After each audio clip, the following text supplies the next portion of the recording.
May 27th, 2020. A Minecraft YouTube channel called Snapshot Null would appear on the site. They would upload 6 strange videos on their channel, all with titles that didn't make sense. The channel contained videos appearing to showcase versions of Minecraft that didn't exist. And exactly 32 days later, the channel, and all traces of whoever was behind it, would disappear forever. A little under 5 years later, I would stumble across a Reddit post called Minecraft Snapshot -7W7B with a link to a video. It came from a subreddit called r/Snapshot Null. Clicking the video associated with the post led me nowhere. Searching for it online, I found nothing but the same small subreddit the post came from. No videos, no channel, and certainly no answer. Searching for it on YouTube, there was exactly one result, and it came from a channel called Snapshot Null Archive. I clicked the channel, and unbeknownst to me, doing so would lead me down a multi-month-long rabbit hole that involved analyzing 5-year-old Reddit posts for clues, assembling an entire task force of sorts, losing my mind over 11 words, and even attempting to get into contact with whoever was responsible for all of this. Since the channel's deletion, all 6 videos have been archived and posted. And to find out what this strange channel was and why it was created, let's have a look at the first video, titled -3W21A. It's important to note before we start that a snapshot is just a test version of Minecraft that the developers release to the public, and they all have a certain naming scheme. For example, in regular Minecraft, a snapshot called 23W41 can tell us a few things about when it was made. The number that comes first is just the last 2 digits of the year the snapshot came out, so this would be 2023. And the W41 in the title refers to the week of the year in which the snapshot came out. In this case, the snapshot came out in the 41st week of 2023, or October 9th to October 15th. So snapshot -3W21A would have been created on the 21st week of 2003, or -2003 technically, so between May 19th and May 25th. As far as I know, there's nothing significant about these dates. In fact, Minecraft wasn't even created yet, so this version should be impossible. With that out of the way, let's move on to the video itself. We start with an opening shot of a village. You can probably notice something strange right away. The villagers are all floating in the air above the village, and there are these strange red blocks that have taken over many of the houses. The footage gets distorted, and we cut to the perspective of a player. Immediately, we see a couple of strange signs outside the village that look like they were left by other players. Don't climb the tower, stay away, yup, and seaweed is good. Not sure of the significance of that last one. But the first sign is interesting, because villages do have cobblestone churches with towers. Could this be what the sign is referring to? We don't know yet. As the player keeps walking, a door begins opening and closing in the distance over and over again. Before walking over to investigate, we get a look at another sign. I thought this was a single player world. This sign pretty much confirms that this isn't a server. Something strange is happening here. The player walks over to the door and sees it opening and closing on its own. After walking away, a bell in the distance does the same thing, repeatedly ringing. This time, our player doesn't pay much attention to it and continues walking. There's another sign. The archaic was here. We see more signs and the player keeps exploring. They eventually get to the bell, and we find that just like the door, it's being interacted with on its own. It could have something to do with the strange red block that both the door and the bell were touching, but again, we don't know yet. They keep walking and eventually mine some of the red block. It's a block called Fractured Mist. Afterward, the player walks into the cobblestone church the sign at the start warned us not to climb to the top of. And the player climbs up the tower. But before reaching the top, it seems like they see something that immediately made them look away and go back down. The player looks down to the ground for 30 seconds, and the video ends. We have a lot to unpack with just this first video alone. Firstly, as we'll come to see, this fractured mist block is not a one-off occurrence. We see it in later videos, or at least variations of it. I'll talk more about the significance of the block when I get to that section. But for now, what exactly are these signs? I mean, we can confirm that this isn't a server based on that one sign. It seems that in these null snapshots, worlds of multiple players are merging. But this raises another question. Why are other people experiencing the same weird snapshot? Something that I also haven't mentioned yet are the tags of the video itself, which are keywords you can put on videos before uploading on YouTube. Now, Because I'm working with re-uploads, I don't actually have access to the original video tags, and I'm solely relying on half-decade-old Reddit posts to paint a picture. But it seems like the tags in this video, and the ones we'll see later, seem to represent some kind of update log. In this video, the words Fractured Mist and Union PTL are added, as well as a message reading Herobrine is removed. Fractured Mist is of course the name of the block we saw earlier, and Union PTL is, for now at least, unknown.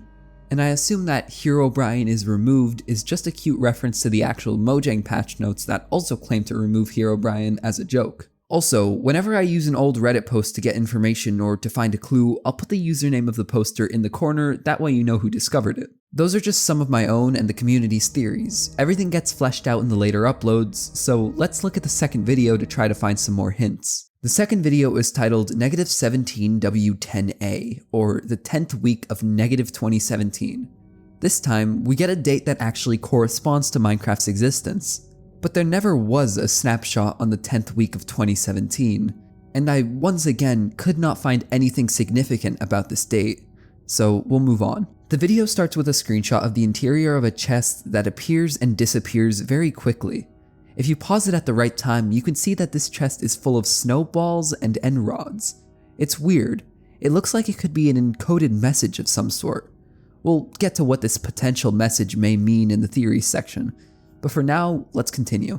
Our player, who we find out later is named Crow Bowser, is in a mineshaft, and the first thing we can see is this seems to be a different player from the first video, a theme that keeps up with subsequent uploads. As the player walks through the mineshaft, we hear a strange noise. Crow Bowser, who I will be referring to as Crow from now on, goes over to investigate, and we see a painting on the wall at the end of the mineshaft. But more importantly, a strange symbol with a distortion in the audio accompanying it. We see it has a name, Brixgoa. Crow begins investigating, and as they turn away, Brixgoa begins talking in chat. It starts talking about many concepts in geometry and physics, like energy density and magnetic kinematic accuracy.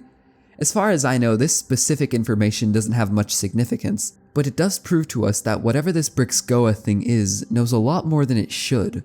As Brixgoa keeps talking, a strange voice continues to interrupt it in red text, who I will henceforth call Red. Red first says, "Destroy it," in all caps. Clearly, we were never meant to see this Brixgoa entity. Brixgoa then mentions having a conversation with someone called the Host. Red immediately says, "Don't mention him." Brixgoa continues talking about how they've had help while trying to make something happen, and tells Crow that they can help. Red continues to instruct Crow to destroy the thing. Brixgoa says it has to go, and then dies with seemingly no cause. Crow also dies instantly soon after. We get a long black screen, and at the end we hear a series of beeps that sound like Morse code. Translating it, we get, "Thank you, I'll let the host know." Once again, we have a lot to talk about with this episode. First of all, remember that starting chest filled with enrods and snowballs? Kind of looks like ones and zeros, doesn't it? If we assume every snowball is a 0 and every enrod is a 1, we get a series of numbers that looks like this. It's binary. Translating it to English, it reads archaic. We've heard that name before. It seems the worlds of the first and the second episode are somehow connected despite having different players. Maybe the host they were talking about is archaic, though I doubt it. But I think there is somebody that is likely to be archaic. In the first video, we saw the sign left by archaic, and if we go back to the sign right before that, we can see that the text is red with no author. It's an odd detail and a bit of a stretch, but it could be that Red is archaic, especially because he's the only one that goes unnamed in the second video. But I think this is likely wrong too, because as we'll come to see in the next entry, there is someone else that is likely to be the red text entity. As for why archaic is spelled out in binary here, it's tough to say. Something else of note is who exactly Brixgoa is talking to. The obvious answer would be Crow, but it seems that Brixgoa is talking to someone else, someone who can't be heard. In multiple instances, the things that Brixgoa says seem like responses rather than assertions. Maybe Archaic is the one who's being talked to? I think this is also possible, but we don't know yet. At the very end, we hear a string of Morse code after Crow dies. Translated, it says, "Thank you, I'll let the host know." One theory I have is that this is the red text entity. telling someone who can tell the host exactly what Brixgoa did, which was seemingly leak information to this unsuspecting player. This leaking of information might also be why Crow instantly died.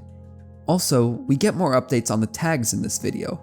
This time it says added Brixgoa, removed Herobrine, and keep quiet or the host will know about this. Of course, added Brixgoa is just a reference to the entity we saw in the video. Removed Herobrine is the same as last time, and finally, keep quiet or the host will know about this.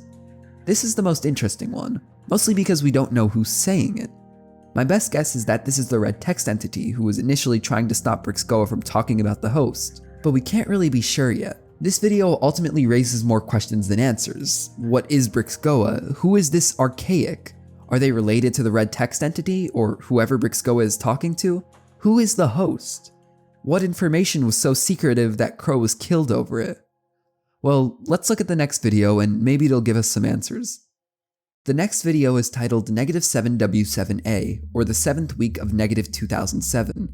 Again, a date that doesn't make sense in the context of our world. At the very start of this video, we hear a weird noise for about half a second.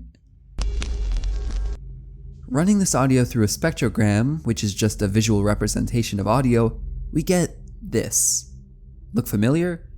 It looks just like Brixgoa, the entity from the previous video. This has some significance later on. We start with a player in a village and find out that their username is JavaKnight67. He doesn't seem to be the most experienced player, as evidenced by his lack of shift clicking and his constant talking to NPCs like they can hear him. It may seem like a minor detail, but it has some significance later on. As JavaKnight, who I will henceforth be referring to as Java, walks around the village, we see a random diamond appear in his inventory. At first, Java is confused, as anybody would be, but he quickly begins celebrating and puts the diamond in a chest. Java then leaves the village to go on a mining trip. He quickly finds a cave, and as he explores, he comes across a dungeon. He is extremely cautious around it, more evidence that he isn't a very experienced player. After mustering up the courage to go down, he opens the first chest and finds normal loot. Nothing out of the ordinary, at least not yet. But when he opens the second chest, he finds something weird. He finds a strange music disc that isn't in regular Minecraft, called -7. Immediately, we can match this to the title of the video, -7W7A, and the significance of the number -7 will come back later. He puts the disc in his inventory and leaves the cave. It's then that he sees a weird structure in the distance. He goes to it and finds a strange-looking portal, with a power source seemingly behind iron doors. He attempts to look into one of the iron doors, but whatever's inside seems to be censored in the editing. I think this wasn't on Java's screen because he doesn't seem to be surprised by it.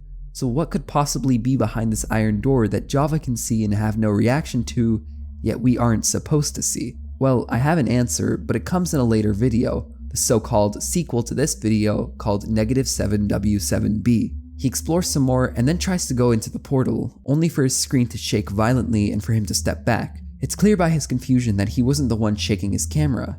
He walks away and the video cuts to black. We see Java again, back at the village, and he uses his single diamond to make a jukebox, and he plays the strange music disc he found in the dungeon. The disc seems to be playing some kind of static.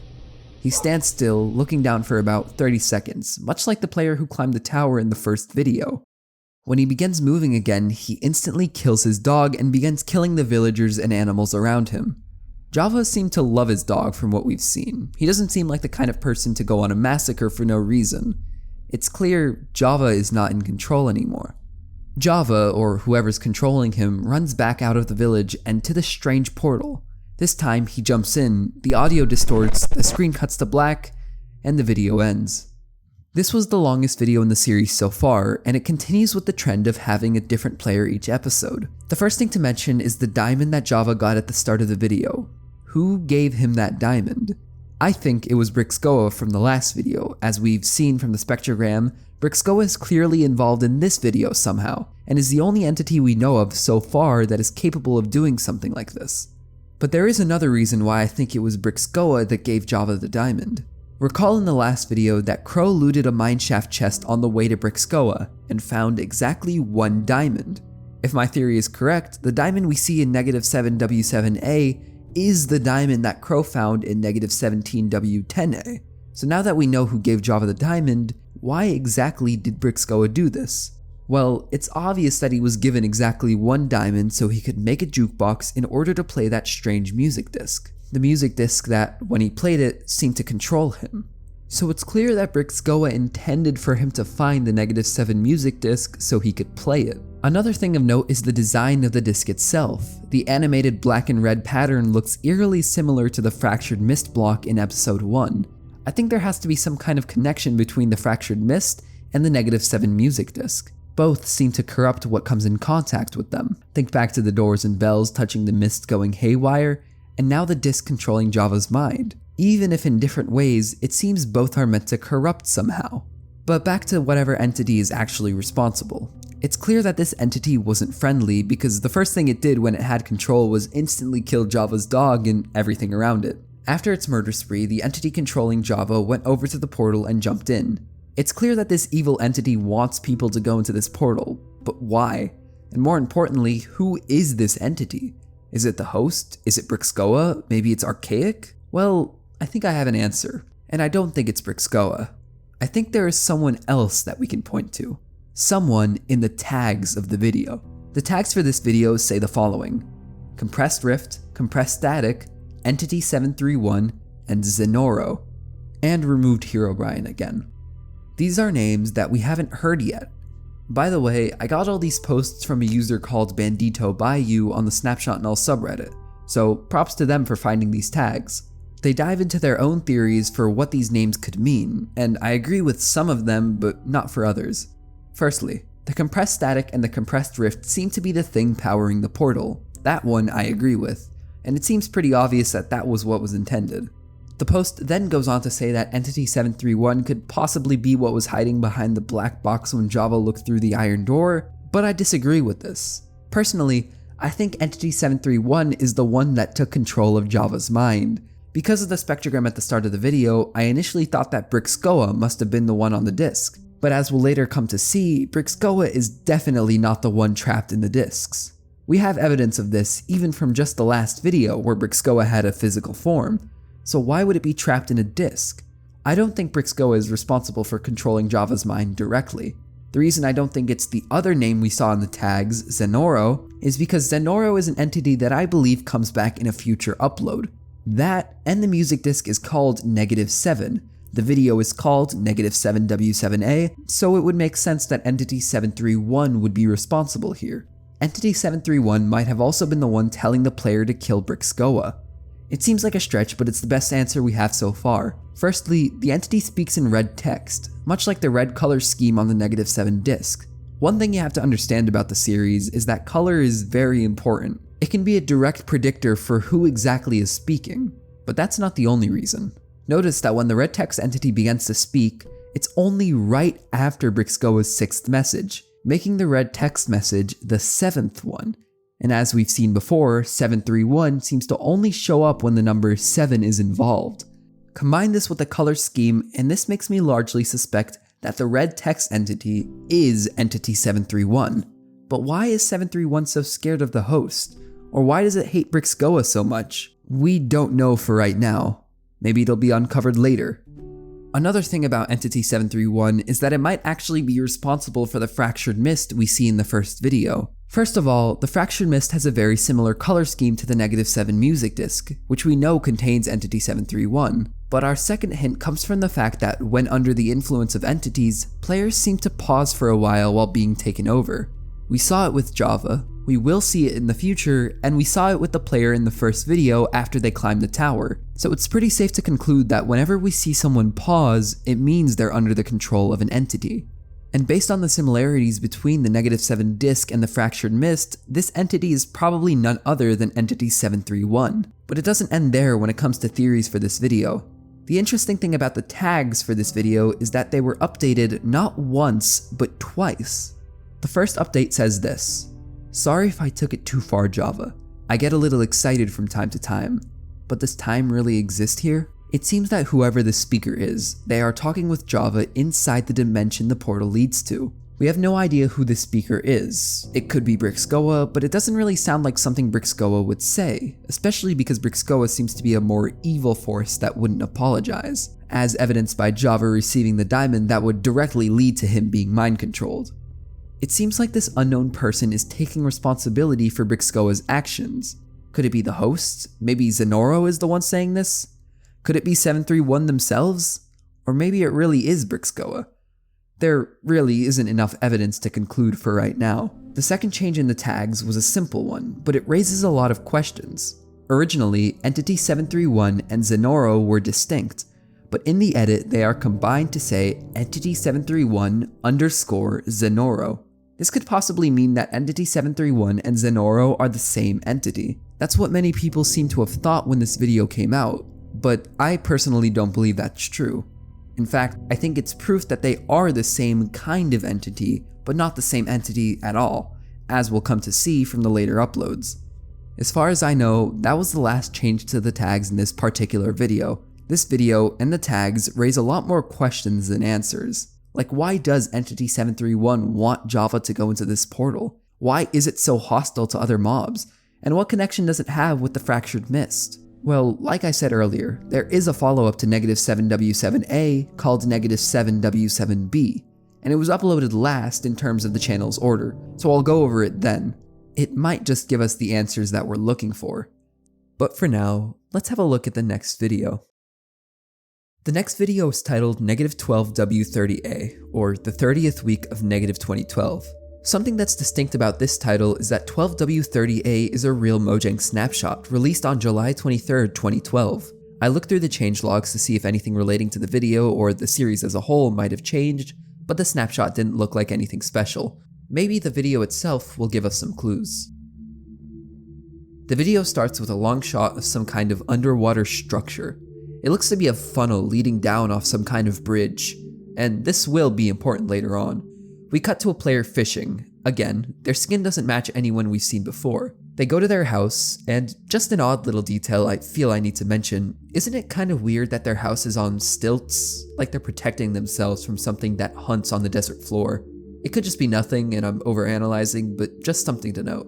We never actually get the name of the player here, so we'll just call them Yellow because they have a yellow skin. Yellow goes back to their house, organizes some chests, and cooks some food, and then heads back outside to fish. This is when the first strange thing happens. There's a fish in the water, and when Yellow casts their rod on top of it, the fish falls deeper into the water. Like literally falls, not swimming, but falling, and it eventually rises back up. Weird, but it could just be a glitch or something. As the day draws to a close, Yellow goes back into their house and goes to sleep. We then see them wake up on a strange pier with no items and very low render distance. All around the pier, there are floating drowned, much like the floating villagers in the first episode. Yellow begins walking only to find part of the pier has been removed and placed off to the side. So they try to jump for it and there are invisible blocks. This is important because it confirms that whatever built this has some sort of creative power, using blocks only accessible by commands.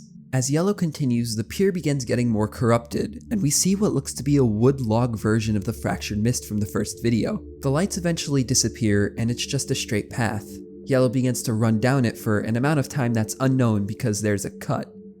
When we get back, Yellow has made it to the end of the pier and finds a strange 2x2 hole leading into the water below, and jumps in. Yellow begins down some sort of water funnel, just like the one we saw at the start, and when their oxygen depletes, they survive. Almost like something is protecting them, like something wants them to be here. We find a room with several blue beds and Yellow goes to sleep in one. At the end, we see a chat message. 1 down, 16 more to go. And the video ends. This video seems to be a lot more related to the first one. The floating mobs, the presence of the Fractured Mist variant. There aren't a lot of allusions to any of the entities we've seen so far.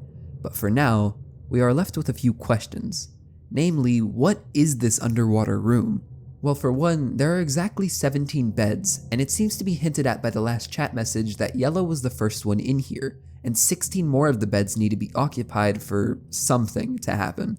We don't know what yet. Also something to mention, at the very end of the video, we hear a slowed version of the song from the Minecraft OST called Dead Voxel, which is played whenever you go to the Nether. This could imply that whatever is happening here has something to do with other dimensions. And where have we seen other dimensions before? My theory is that these beds are a way of transporting players into the strange dimension that Java got trapped in, or at least some kind of dimension. Maybe the tags will give us a hint. The tags for this video are as follows. Added, Doc's Chamber Pocket. defected wood, can players find each other in the void, and force them here. Easily the strangest tags we've seen so far. The dock's chamber pocket likely refers to the entire dock's dimension. The defected wood is probably just the fractured mist variant we see on the docks. The last two are where it gets tricky. Can players find each other in the void and force them here? These two tags are extremely interesting, and I kind of lost my mind over them for a while, because they seemingly contradict a working theory I've had for the entire series. And guess what? I only made the connections that are implied with these last two lines as I was ironing out the mistakes in the editing. I was done with this video, and these two lines forced me back in. These two lines literally broke everything I thought I knew about the series. It's that bad. And to find out how I absolutely lost my mind over 11 words, I invite you to stay until the point where I get into the various theories for the entire series. But for now, without the full picture, it isn't immediately clear why these two sentences are so earth-shattering for the conclusions we'll come to later.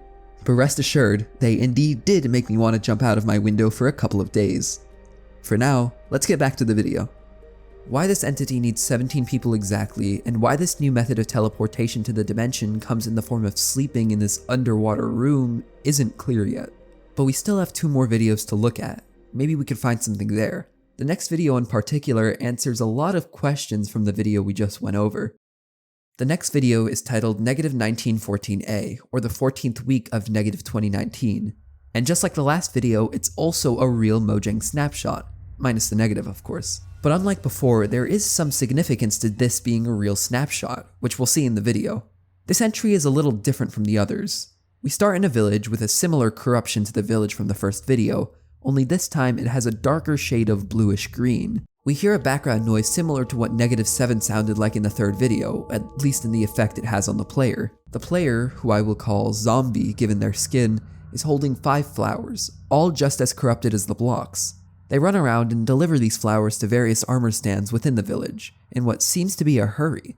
All of the armor stands seem to be in houses, and one of the houses has a sign reading, "I love you mom, see you soon." Not sure what this means yet. Once they're done, they slowly walk over to a tree, go into F1, and stare at it for the remainder of the video, and it ends. While this video might seem simple at first, it runs much deeper than you may initially think. Even though it's the shortest, it's definitely the most controversial one, and has a lot of questions surrounding it. Firstly, 19W14A is an actual Minecraft snapshot. And while there isn't much evidence that the episode and the real snapshot are connected, there is one thing that's worth mentioning. The snapshot was for the, at the time, upcoming Village and Pillage update, and out of the 102 things mentioned, 18 of them were village related in some way, nearly a fifth. And of course, the entire video takes place in a village. Just something I thought I needed to mention before we continue. The first and probably most important thing is the fact that the strange music we hear is directional. More specifically, it's in the ravine that runs through the village. This holds a lot of significance because it implies that it's being played out of a jukebox. The sporadic movements of the zombie player seem to hint that it's under the control of an entity, much like Java was, meaning that this is another music disc, probably called -19 or something, given the name of the first one. It's at this point where we can bring back another name, Zenoro. We concluded that Entity 731 was the one controlling Java with the -7 music disc. The hints for Zombie being controlled by an entity are all there. The fractured mist variant we see all over the village, the fact that at the very end, much like Java and the player in the first video, the zombie player pauses for a while, which indicates that they are indeed under the control of an entity. And the fact that the strange audio is coming from a music disc somewhere acts as even more evidence. This isn't Entity 731 because of the lack of the number 7 and its color scheme not being shown anywhere. I instead believe that this is Zenoro because the tag changes in the third video related Zenoro to Entity 731 by removing the and instead putting an underline, meaning they likely have similar characteristics and are a similar type of entity. And we see parallels between Java and the zombie player too, like them both being controlled by audio through music discs. So we know who the entity is, but who exactly is the zombie player?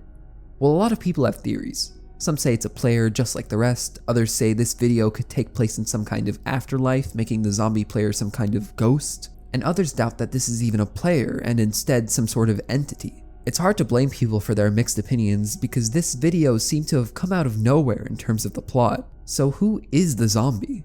Well, I actually have a theory of my own, and it's something nobody on the subreddit seemed to notice. I think Yellow and Zombie are somehow connected. Not just that, I think they are the same player.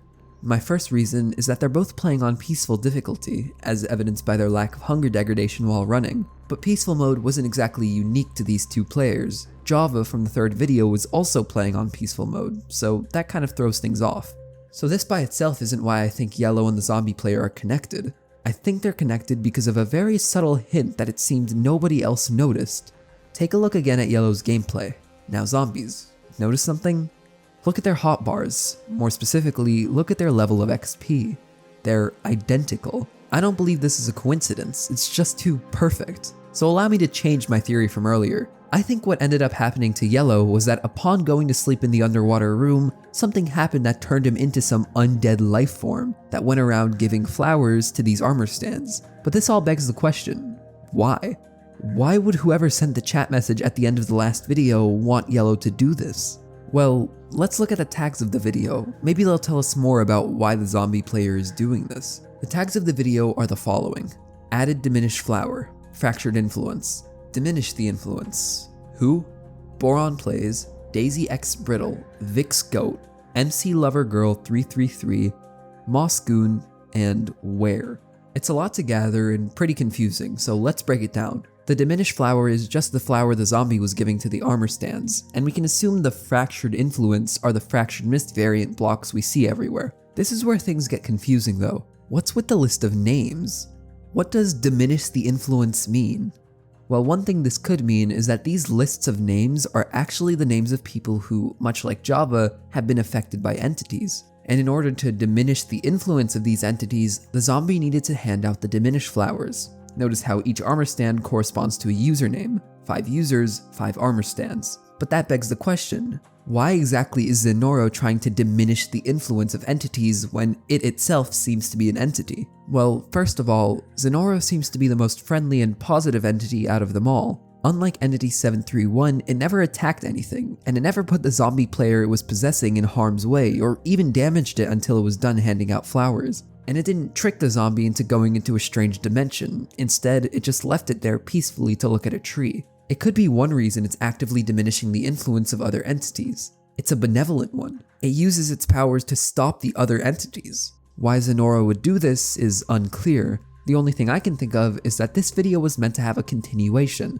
Much like the upcoming video -7W7B is a continuation of -7W7A. I think maybe the entire series was initially supposed to revolve around the conflict between Zenoro and the other entities, a war of sorts. Had the videos not been deleted, maybe we would have found out Zenoro's motives, why it's at war with some of the other entities, but we never will. It does answer another question though. What exactly was happening in -12 and why? Zenoro needs players to give diminished flowers to armor stands and needs exactly 17 of them because that's how many beds there are. That's why Zenoro lured the -12 player to the beds, to make them wake up in this weird dream state, control them, and then make them give these diminished flowers to other players, or in this case armor stands, in order to diminish the influence of other entities. It's a lot to take in and it isn't relevant to any of the current videos and was probably meant to be for a future upload. But regardless, it's still a very lore-heavy video. But where does the host fit into all of this? And what exactly was that strange dimension in the third video? Well, there is one last video, and it's by far the most important one, and maybe this one will finally put a bow on the entire mystery. The final and longest video is titled -7W7B, a clear reference to the third video, -7W7A, and the first video I found in my research for Snapshot Null. The video starts with a strange noise with even stranger visuals. It's the exact same way -7W7A started, some strange noise that, when ran through a spectrogram, gave us really useful information. Unfortunately, there isn't a lot of information on the subreddit about this specific video, because it looks like the channel disappeared shortly after, and the subreddit's attention diverted to that. But let's deal with the audio in the theory section, and there are a lot of theories. But for now, let's run through the very basic plot of this video. The video starts with a player traveling through a corrupted version of the -7W7A world. I'll call this guy Green because we never learn his username.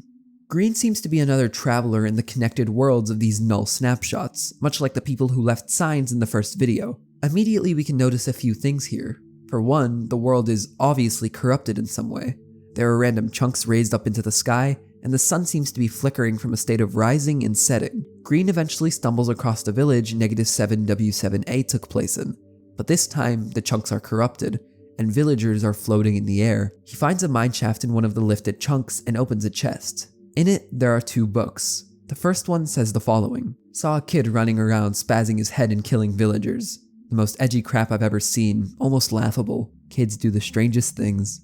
Obviously, this page is talking about Java. There seems to have been a witness to when the entity took him over, likely another player like Green in these connected worlds.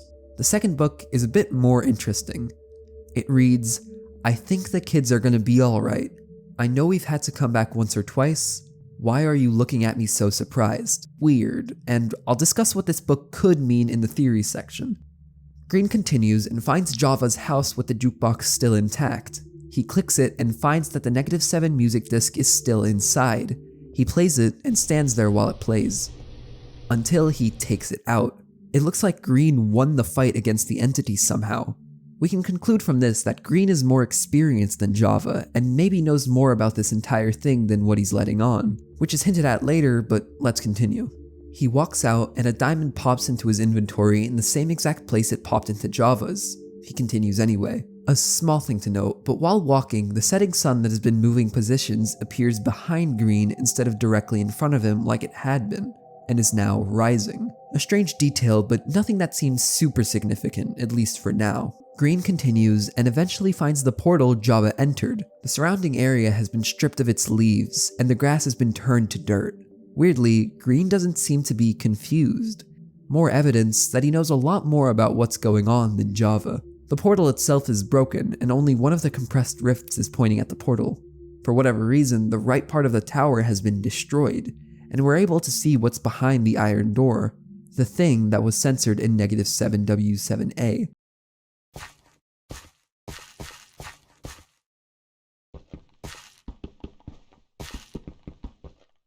This pattern of flickering gibberish actually holds a secret though, and we'll look at it in the theory section, but for now, let's continue.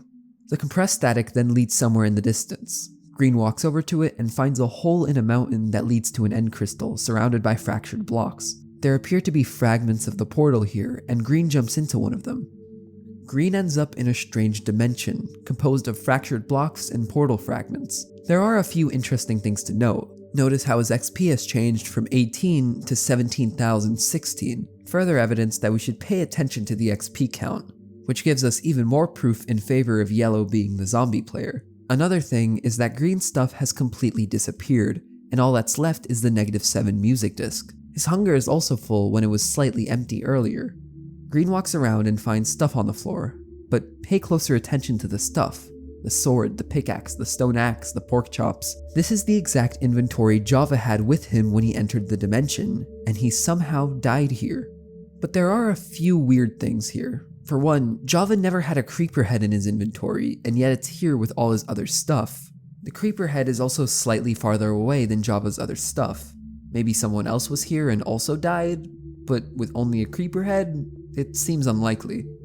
Another strange thing, Green's inventory was wiped as soon as he entered the dimension, besides for the music disc of course. So why was Java able to keep his stuff when Green couldn't? Also, for whatever reason, Green can't pick up Java's stuff. Strange. Green then walks into this wooden room at the end of a hallway. It has green beds stacked, and a fence gate is heard opening and closing again, similar to the first video. And there are armor stands outside the window that seem to be spawning and falling over and over again. He goes back and continues down the hallway, only to find a miniature model of the end dimension. It's a strange detail, and I have some theories on why this is here because I think it holds more significance than it initially seems. But for now, let's move on. He continues down a hallway and makes it to a portal. The portal opens, revealing an end crystal on top of a set of stairs. Green walks up them, and all of a sudden, some kind of log appears in chat, and we see someone talking. Log. The MREC has been a slow process, but I can tell I'm making some progress. Once I finally create the perfect procedure, then maybe the host will let me use these instead of those stupid EC he keeps making me use. Those are such a pain. That's the end of the first log, but there's still another one. Log. Something very interesting happened today. A kid found one of my missing MR. He decided to play the record. I was going to stop him at first, but I was too curious to see how this half-baked record would go. Interesting results. He became half player, half entity. A very aggressive entity. I could tell that the kid in this entity had a struggle, but it seems the entity had vanquished him. Overall, this seems to prove that music records can be very reliable. I just need a better procedure. We get cut off by a loud noise. Green walks behind the staircase and finds a tunnel. He walks down it and finds a portal at the end. He begins running towards it, and as he's about to jump in, the portal shatters. We see a message in chat saying, "You are going nowhere," and the video ends. This is easily the most lore-filled video we've seen so far. There are a lot of theories that I and the community have, so let's start from the very beginning of the video. The first thing we see is a music disc, and we hear some strange audio, and I sadly haven't been able to decode this. There's no mention of this code in the Snapshot Null subreddit nor the Discord, probably because the channel was deleted shortly after, and people's focus diverted to that. But it could also be that this simply was never solved. I tried solving it myself. I ran the audio through a spectrogram like with -7a, but nothing came up. I tried bringing it up to relevant authority, still nothing. So I'll leave it to you viewers to attempt to solve this code for yourselves and see if maybe I'm missing something here. It was also at this point that I came into contact with one of the moderators of the old Snapshot Null subreddit named ZLD1. After some back and forth about what I was doing, she invited me to a group with many of the other people who attempted to solve Snapshot Null back in the day and officially reopened the investigation. I credit many of the corrections for mistakes made in this video to her and the sort of task force that was created to solve this 5-year-old mystery. Aside from that though, the first question we have to tackle is who exactly is Green? And why is he in the -7W7A world? Green seems to be someone who possesses some kind of knowledge superior to that of a regular Minecraft player. He seems to have information that he isn't telling us about, as evidenced by the fact he was able to remove the music disc before it corrupted him, something Java couldn't do. He also seemed to know exactly where he was going. Is it a coincidence that he walked exactly toward the portal? He didn't even seem surprised when he saw the portal. Who is this guy? Well, clearly we know these worlds are connected, so it's very possible that he's just an ordinary Minecraft player who just so happened to stumble across Java's house and the portal. But I don't really think that's true. I mean, he literally knew exactly where everything was. He clearly knows something that we don't. I'll get into who I think Green really is when I talk about the entire series later on. But for now, the tags might give us a hint. Here's what they say: added static pocket. And some seem to perceive they are recording, while others are not very interested. I assume that static pocket is the name of the dimension that the -7b player in Java entered. But the second part is interesting. My best interpretation is that it means recording in a literal sense. These videos had to get on YouTube somehow, and it doesn't seem like each individual player is uploading their POVs to one channel. So I assume that someone else is recording their screens and then uploading them to YouTube. Someone like the host, for example, a person who is implied to be powerful in this world of null snapshots. Who or what the host is still unclear, and I think this is yet another thing that was supposed to be answered later until the videos were removed. Something also to mention would be the books that Green finds in the mineshaft chest. The first seems to be another traveler that just so happened to see Java's mine being taken over by the entity. The second book in the minecart is the weird one. I think the kids are gonna be alright. I know we've had to come back once or twice. Why are you looking at me so surprised? What does this mean? Well, our first piece of evidence as to what this could be was found on the Snapshot Null subreddit by user AssetsNam. I hope I'm pronouncing that right. They found that this text lined up with the chorus from a song called Francis Street by Kid the Band. Initially, I had blown off Francis Street as yet another reference that didn't hold any significance. But I was very wrong. I think the chorus of this song gives us a framework that we can discern the entire series through. And I'll touch on why I think this later, because it more relates to the entire series and not just this singular video. For now though, remember how we were able to see the centered object from -7a and -7b, and how they seem to be a jumble of random symbols? Well, the symbols aren't random. Seasoned Minecraft players might recognize the symbols as the language used in the Minecraft enchantment table, but it's also the language used in Commander Kane, a game from the early 90s. The language itself is called the Standard Galactic Alphabet, and it actually has an English translation. Knowing this, I translated the characters and found the term arm o' war was repeated over and over again. That is, until ZLD1 corrected me and it actually says I am aware, which makes a lot more sense. It's interesting though. Who is aware? Could it be the entity controlling Java? Possibly Brixgoa? We don't know yet. But the nature of where the text was found and the logs that I'll get into in a second gives us a couple of hints about what this could be. Now to get to what's probably the biggest hint when it comes to lore, the ending logs. The first question is, who exactly wrote these? Well, by process of elimination, I assume that Brixgoa wrote the logs for multiple reasons. First of all, it's assumed that Brixgoa is a powerful entity. It has a physical form unlike the others, and it was able to send Crow Bowser to the Void in the second video. It can't be 731 or Zenoro because they already have their place in the story, and it can't be the host because the host is directly mentioned in the logs. And I doubt it's archaic just because we haven't been given enough information on them. If it's true that the log's author is Brixgoa, then that gives us a big hint about the third video. Remember when Java, who was being controlled by Entity 731, instantly ran to the portal? And how we see Java dead in -7b? Well, my theory is that 731 wanted to possess Java in order to attack Brixgoa, who, as we know from the logs, resides in this dimension. We already know that 731 hates Brixgoa, as evidenced from the text in the second video, and clearly 731 lost the fight as evidenced by Java's items being scattered everywhere. So that's why 731 had gone into the portal, to kill Brixgoa. Why 731 hates Brixgoa so much is still unknown and might have been the subject of later videos, but back to the logs themselves. We can gather that Brixgoa is clearly developing some new technology called an MREC. Brixgoa states that it had been using an EC previously. Going off the fact that end crystals have been a theme all throughout the series, we can assume that EC just stands for end crystals, and MREC stands for music record end crystals. Like I said, we've seen end crystals a bunch of times before, powering the portal, in the room of the strange dimension, etc. So it seems that end crystals are being utilized for something. We can assume based on the effects of the music record that end crystals are also used to trap other entities. I mean, think about it. End crystals are a very powerful force in regular Minecraft already. 4 of them can summon a dragon. Hitting one will explode it and kill any player around it instantly. It makes sense that a powerful object like that could hold something within it. And think about this. In -7a, we see Java look through an iron door and view something we can't see. I think what he sees here is an end crystal, because in -7b, we see the portal is connected to an end crystal in the distance. But what is left in place of the end crystal?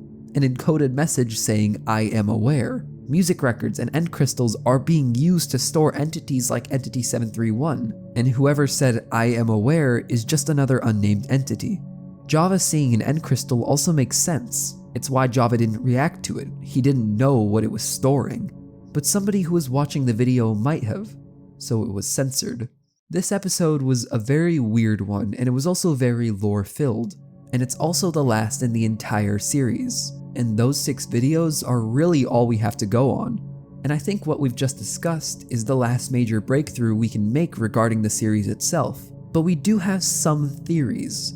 Throughout the video, I've described several theories relating to each video, and me and the task force wanted to have a main theory unifying everything. But since Snapshot Null is so convoluted, there were several things that we didn't agree on, so we decided to form 3 theories for the entire series. Theories that everyone agreed could be the case, but without further videos, and with the series as complicated as it is, this is all we have. Theory number 1, the reincarnation theory. I mentioned that one of the books in -7W7b was the chorus of a song called Francis Street.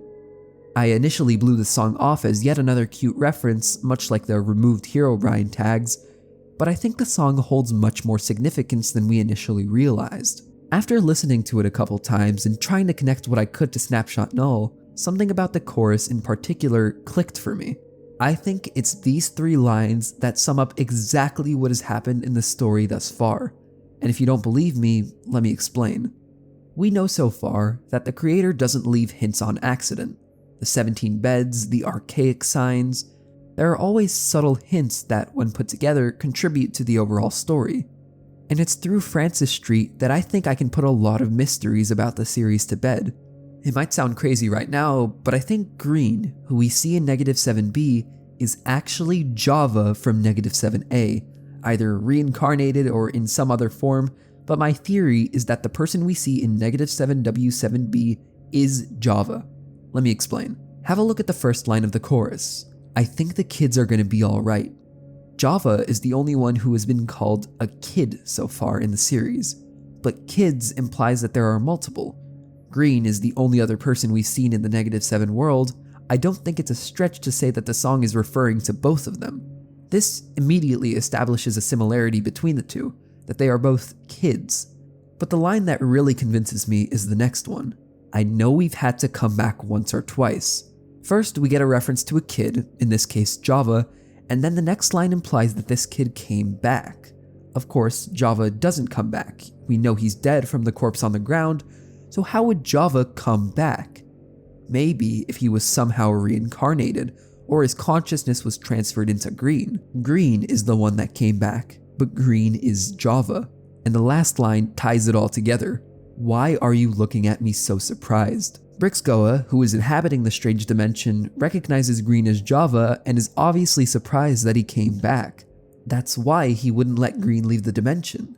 Now, this on its own, I feel like, isn't enough to prove the reincarnation theory. But if we use the reincarnation theory as a lens to look at all of the events in the series, suddenly we get some clarity on a few things we were confused about before. One of the biggest questions I had earlier was, who is Green? How did he know his way around Java's village and the way to the portal, and why wasn't Green affected by the -7 music disc? Well, now it all makes sense. If Green is Java, then of course he knew where his house was. And the reason the music disc didn't take him over this time was because he already had experience fighting the entity off previously. The reason he walked over to the portal was because Java knows where it is, and I have even more evidence that relates to the other videos. After trapping Green, I assume Brixgoa, or whoever was there, got to testing exactly why, when under the influence of an entity, Java came back as another person. I feel as though the entities thought they could utilize this reincarnation, so they refined it, and tested once again the ability to reincarnate under the influence of entities with Yellow, who was led to the docks, then the bed where they slept, seemingly died, and came back reincarnated in -19 to deliver the flowers. But this time, Zenoro could actually control their actions because of the music disc featured in -19. And there are even more hints in -19. The -19 player has a zombie skin on. A zombie, obviously, is someone who died and came back to life. There have been themes of reincarnation in previous videos, and the inclusion of Francis Street is just too much to ignore. I suspect that had the channel continued, it would have gone even deeper into this idea that when players die under the influence of an entity, they tend to come back to life. This was a theory created by me, and there are some problems with it, admittedly. For one, what exactly do I mean by reincarnation? That was a huge hang-up for me. Is the player in real life dying and coming back to life? Is it just their in-game character? If it didn't affect the person in real life, then the stakes would be non-existent. They could just leave the game. But it also seems like Snapshot Null is only taking place on Minecraft and doesn't do anything to anyone in real life. ZLD1 then provided another equally convincing explanation for the line, I think the kids are gonna be alright.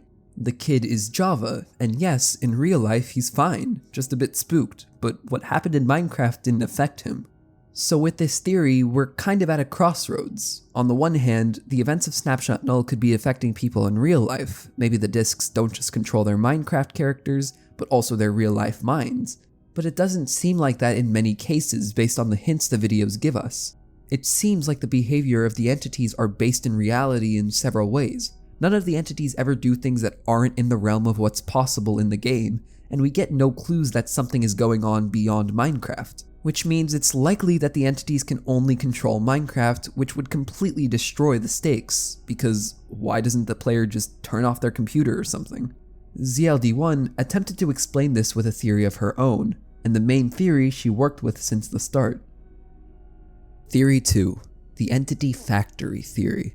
This theory is interesting because it goes into why all of this is happening in the first place. Sure, the reincarnation theory may explain some parts of what the videos means as a whole, but it never explains why the videos are the way they are. Like, why are there entities in the first place? This is what the entity factory theory attempts to explain. The basis for this theory is that around the time Snapshot Null was made, Minecraft was in its kind of dark ages, seeing much less players than it did before. The theory suggests that the creation and proliferation of these entities was intentional by the developers, sort of as a way to get people talking about Minecraft again. For one, notice how the sightings of entities by players seems to match up with supposed old sightings of Herobrine, and what he does to your world. The trees all missing leaves in -7b, random items being received in your inventory, strange chunk errors, the constant reference to Herobrine in the tags. I mean, the name is literally Snapshot Null. These are all creepy things people claimed happened in beta Minecraft.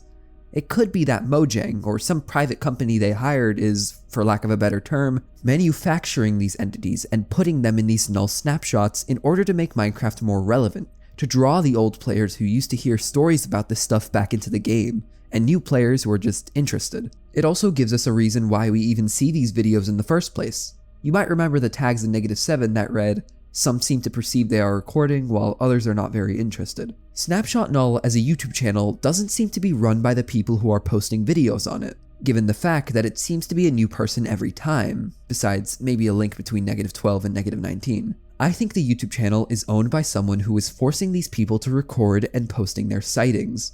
But how could you force a screen recording without someone's consent? It doesn't make any sense. Unless this person had special access to Mojang code and these players' accounts. In this case, the host may be a person, someone who is directly in charge of this entity business. Or more likely, the host could be another entity, coded as a sort of leader for the other entities. An entity who records people's screens and posts them automatically onto a shared channel. A channel called Snapshot Null. It could also be why we see editing in these videos despite them supposedly being rudimentary Minecraft sightings. The host or whoever is behind this is editing things out they don't like or deem boring to derive engagement, like Java looking through the iron door and us seeing it censored on our end, or the -12 player's entire run to the docks being cut to make it shorter. It's a theory that may work in tandem with the reincarnation theory, providing an origin for these entities. In this way, the hosts might not care what the entities do to the players, only that they do something out of the ordinary and that something is recorded and posted. Whether these entities have free will, or if all of these encounters are pre-planned, is unknown. But given Zenoro seemingly attempting to diminish the control of entities, it seems that they were coded with a kind of free will. Meaning what we see in the 6 videos might not be scripted, just random encounters with entities. It would also explain why all of this is happening only on Minecraft. The entities don't need to control real-life people, all they need is the footage from the game. Sure, there aren't stakes, but that doesn't really matter when it comes to the motive of the entities. They're just trying to spook people and drive engagement to Minecraft, not take people over. Had the series continued, we might have seen these entities that seem to have free will double-crossing their creators and attempting to control the minds of people in real life. But we have no evidence of this, and it's just one of my theories. The problem with the entity factory theory is that it's mostly just speculation. There isn't a lot of actual evidence within the series. Sure, there are references, but that's about all we have to go on. There is still one more theory though. A theory that I am personally very afraid of because it proves many points about the series we've established wrong if it were true. It's a theory that I personally came up with after making a few connections while editing this very video. I call it the void theory.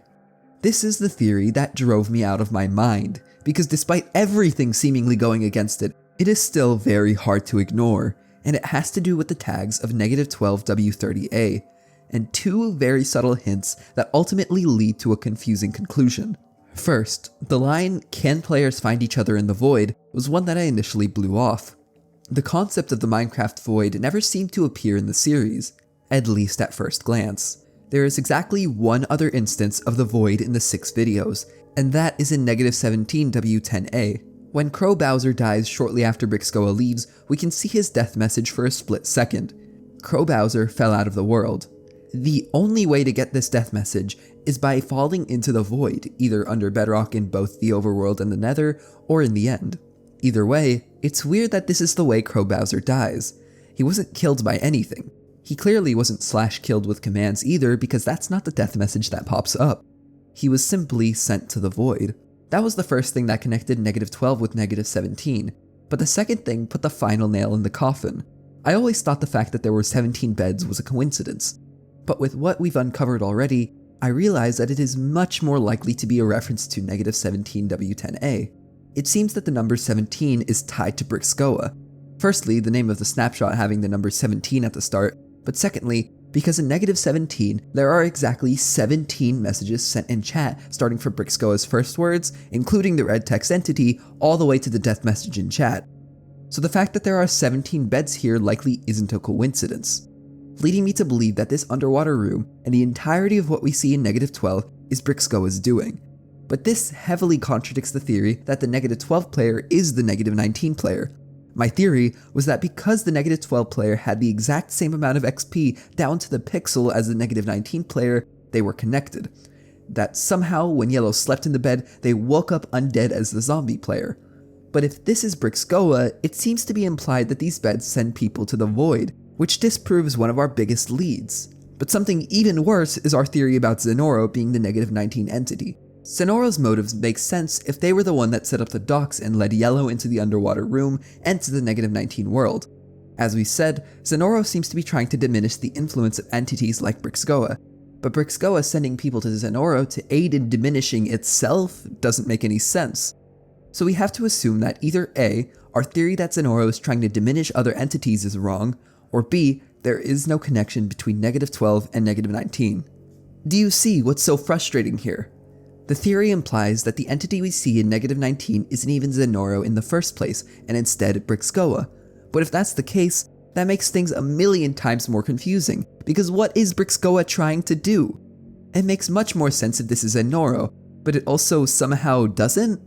I don't think the theory that Zenoro is trying to diminish the influence of other entities is wrong, there's just too much evidence. But I also think that the XP bar being the same in -12 and -19 can't be a coincidence. Because we know that the XP bar hasn't been ignored before, why would they do so now? If Brixcoa is the docks entity, then it seems like we're being confronted with multiple impossibilities. I know these are likely intentional, the 2 mentions of the void connecting -17 to -12, and the 17 beds. There's no way that's an accident. But then we're led to assume that one of 2 foundational theories are wrong. We also have no idea why Brixcoa is attempting to apparently send 17 people to the void. Maybe it's to answer the question in the tags, can players find each other in the void? But there's still one more thing about the tags that makes me want to rip my hair out. What does this mean? Does it mean force players to the void, force them to the docks, to the underwater room? In -12, Yellow went to the underwater room and slept in a bed using his own free will. He wasn't forced at all. He just appeared on the docks and that's what he decided to do. So in the context of this video, what does force them here even mean? I assume it means force them to the docks, but if Brixcoa can force people to the docks entrance, then why can't it force them directly into the underwater room to speed up the process? So what do we make of all this information? Truth is, I don't have an answer. There are 2 versions of the story that both seem to be the correct interpretation, but contradict one another, like the Minecraft ARG equivalent of reconciling general relativity and quantum mechanics. It seems on this matter you sort of have to take your pick. Either you believe Brixcoa is the docks entity and is using the beds to send players to the void, meaning Yellow and Zombie can't be the same player, and -12 and -19 aren't connected at all, or, alternatively, Yellow and Zombie are the same player, but Brixcoa is the one responsible for -19, which also doesn't make any sense. Or, you believe that despite the evidence in favor of it, Brixcoa is not the docks entity, and you find the mountains of evidence that Yellow is Zombie and Zenoro is diminishing the influence of other entities more convincing. So this is less of a theory and more of a mindless rant. One way I could think of solving this paradox is that this problem would have been cleared up in a future video that was never made, but we'll never know. All 3 of these breakthroughs are nowhere near perfect, but they are the best explanations we have so far. Stepping away from the actual videos for a second, the reason I decided to cover Snapshot Null on this channel is because I thought it was special. It was a strange mystery with a story so convoluted that multiple people working on finding clues and answers on and off over nearly 5 years couldn't put together a story. It was literally the first of its kind and spawned a trend of much similar channels that came after. Channels that went on to garner much more attention than Snapshot Null ever did. Ever heard of Minecraft Alpha 1.0.16 versions? An ARG that got boatloads of attention and millions of views? Or how about Slots Available, which also got a lot of attention in the ARG community? It's been confirmed by the creators of these ARGs that Snapshot Null was a major inspiration. And of course, many ARGs are inspired by the ones I just mentioned. Snapshot Null in this way had sort of a knock-on effect on Minecraft ARGs as a whole. A lot of the genre has been shaped by Snapshot Null, even if in small ways, and yet barely anybody knows this missing 5-year-old ARG exists. This seems to be a good place to end our discussion, which is what I thought, but there was one question that remained unanswered, one detail that still nagged at me. What exactly happened to Snapshot Null? I mean, I've been talking this entire time about how not only did the owner stop uploading, they deleted everything, with only archives remaining. But the creator got rid of the videos in a weird way, starting with the channel's About section. I didn't mention this earlier because I didn't think it was too relevant, but the About section updated in a strange way. The first half was added when the channel was created, and the second half was added only when the second video came out. So it's weird that this was the first thing to go, and then the rest of the channel got deleted. This had me thinking that the channel's deletion might have been part of the story in some way, and maybe there was more to it. I kept digging. My search ended up taking me to the Discord server associated with the Snapshot Null subreddit. It was now under a different name and much bigger than the small Snapshot Null community that it initially sprouted from, but it had the same moderators. So now, it was time to try my luck and see if any of them remembered. I messaged one of the moderators and they told me that the reason the channel was deleted was a quote, well-kept secret and nobody really knows why anything regarding Snapshot Null happened. But they also told me that they weren't very knowledgeable in the subject and they pointed me to another moderator for more info on the topic, which is how I initially met ZLD1. I thanked them and continued following the breadcrumb trail that the creator of this ARG left for me all those years ago. I contacted ZLD1, and I got an answer to my question that I was honestly dreading. Of course, I wanted to know the truth, to finally close the book on all of this, and the last puzzle piece was to find out why the channel was deleted. But at the same time, there was a part of me that hoped it would be mysterious, that nobody I talked to knew anything about it, or there was some kind of big thing I was uncovering, or whatever. Of course, reality isn't usually like this. It's not a movie, and sometimes the answers you get are a bit underwhelming.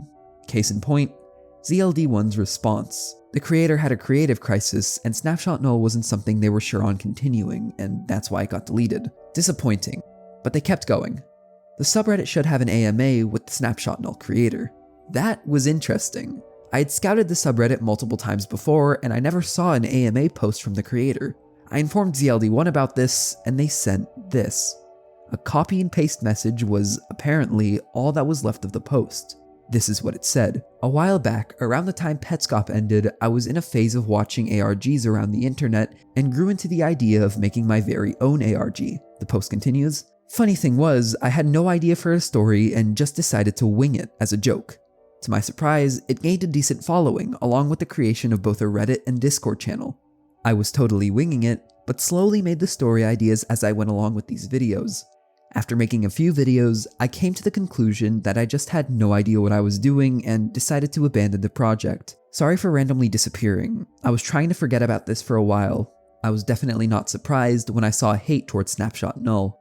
Some parts of this post surprised me. The entire story of Snapshot Null so far didn't seem like the work of someone who had no idea what they were doing. And what's this about hate towards Snapshot Null? In all my research, I never found any criticism, only praise. So I decided to dig even deeper. I wanted to hear from the creator themselves on why the channel was deleted, both for my own curiosity and because it seemed the Reddit AMA copy and paste that ZLD1 sent was incomplete. So now I had my goal, to find and ask the creator directly why the channel was deleted. Only problem, I and nobody else has any idea who created this. Seriously, there's no information on the subreddit or the Discord about who created Snapshot Null. So I was gonna have to do some digging. The first clue to finding the creator came in the form of the AMA itself. In it, there are 2 Reddit links that the post claimed led to the owner's posts about Snapshot Null on various ARG subreddits. There were 2 links total. I genuinely expected them not to work after all this time. I tried the first link and my suspicion was confirmed. The post seemed to have been deleted. Great. I tried the second link and still no dice. That's when I tried messing around with the URL. I had already deleted the parentheses the links had around them and that yielded nothing, but I then deleted a third parenthesis, one that I thought was part of the link, but appeared to be there by accident. Upon deleting it and typing up the URL again, there it was. A post from the creator on r/creepygaming. The post reads, I was looking for updates on Minecraft snapshots and ran into this strange Minecraft video. The title has -3W21A on it, which is a snapshot that doesn't exist. This is most likely fake, but it's still weird and interesting, with a now dead link to the original channel. There was nothing but praise for the video in the comments, again leading me to question who exactly was hating on Snapshot Null. But more importantly, I now had a name, the name of the owner, at least on Reddit. Their last post was 4 months ago. That didn't give me a lot of confidence, but at least it means they've used this account in the past year. I sent them a message on Reddit, not really expecting a response. Hello, I was wondering a few things about Snapshot Null, the ARG which I'm pretty sure you're the creator of. This is for an analysis video I'm doing on the ARG and what ended up happening to it. I know it's been 4 years by now, and sorry if this message is popping up out of the blue, but why exactly was the ARG eventually deleted, despite the majority of people loving it? If it was personal business or you just don't feel comfortable sharing, you don't have to. Just wanted to clear some things up on why exactly it was removed. Thanks in advance. And to my surprise, I got a response just a few days later. Hey, thanks for reaching out. I don't mind sharing a bit.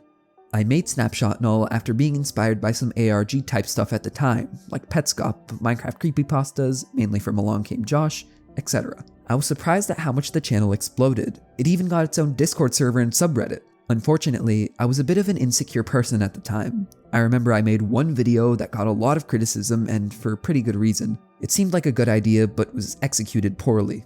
At the time, it made sense in my head, lore-wise, but it looked absolutely ridiculous. Haha. I remember being really embarrassed about it. There was even a pretty big YouTuber that saw the videos and didn't like them, which really got to me. That was pretty much the catalyst of leaving the project. Honestly, there's a part of me that regrets doing that. There was a lot of people who seemed to like what I made, and I wish I took that to heart and learned from it, instead of just abandoning it. I wish I was brave enough to just continue at the time, especially since I had some really neat ideas, despite basically winging it at first, haha. It wasn't until a couple videos in that I started coming up with ideas for the story. I sometimes still think about it, and even at one point thought about bringing it back. But I'm not sure if I will though. I've basically moved on now. I've learned quite a bit from the experience, and I think it's a good lesson for others too. Honestly, if anyone likes the idea enough where they want to make their own thing out of it, I'd say go ahead. I would still like to make an ARG of some sort one day, but I don't think I'm ready for that yet. Thanks for reaching out. I think typing this out has given me some sort of closure I've needed. Good luck with that video and take care. And there it is. It seems after all of this, we can finally close the book on Snapshot Null for good. It seems that Snapshot Null was one of the first Minecraft ARGs ever created in the style we now know, and it was deleted mostly due to criticism, not lack of direction, because the creator made it pretty clear that they still had ideas for the series. And I do wish that it was continued, and if you want to make an ARG with a similar idea, well, you have the creator's permission. Snapshot Null was special to me. As I said earlier, new Minecraft ARGs pop up every day, and new ARG analysis videos pop up to analyze those ARGs. It's like a symbiotic relationship of sorts. I didn't feel the need to throw my hat in the Minecraft ARG ring because there were already so many videos about it, but Snapshot Null was something that I just fell in love with. In a way, Snapshot Null started it all when it comes to Minecraft ARGs. If you follow the line of inspiration, so many modern Minecraft ARGs were indirectly inspired by Snapshot Null, and yet nobody knows its name. It's unique both in its story and its eventual demise. It is a privilege to have come across it and nearly half a decade later lay the spirit of this pioneer to rest. Maybe one day the owner will return to it. Maybe someday someone will make a parody of it that gets famous. Maybe not. Either way, I'm just grateful I was able to find it. Before this video ends, I want to thank a few people. Thank you first to everyone who has ever made a post on the Snapshot Null subreddit and helped me find something out. Namely William341, Bandito Bayou, Eddie Van Baca, Asset Nam, and Mindless Savage on Reddit. And of course, thank you to ZLD1 and the rest of the members of the task force who helped me solve a 5-year-old Minecraft mystery, including CNTRPL, Prince Von Twix, and Obi. Maybe one day we'll see the return of this wonderful series, but if not, the person I want to thank the most is the creator. Thank you for taking me down this rabbit hole and making me fall in love with this strange story. With all of that out of the way, thank you, viewer, for watching this absurdly long video all the way through. That's all from me for now. As always, thanks for watching, and have a great day.